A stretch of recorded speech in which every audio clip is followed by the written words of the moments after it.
Extreme winter storms are becoming increasingly prevalent and intense in the northern states of the United States and less common in the southern United States in states such as California. California is vulnerable because of a concept called blocking, or when the circulation of a large-scale winter weather pattern is essentially stationary. This motionless or near-motionless weather pattern hovers over the Midwest and northeastern states, leaving California with extreme dry conditions or droughts and less winter storms. In terms of environmental change, California will experience more intense swings of weather between droughts and flooding conditions. The flooding conditions are caused by the El Niño cycle when warm waters pull up against the eastern Pacific Ocean, against California and other western states in America. This phase causes thunderstorms due to a buildup in atmospheric moisture. During droughts, or the La Niña phase, forest fires are more common, caused by sparks in power lines, etc.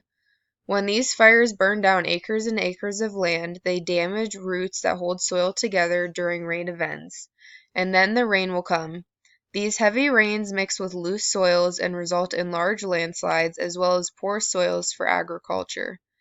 The forecasted impacts on communities include increased death rates due to an amplified number of landslides as well as forest fires. Also, agriculture and water resources will be greatly affected from the dramatic change in weather conditions. Californian communities will be faced with times of water scarcity and climate change adaptation that will undoubtedly be costly for citizens, the state, and country as well.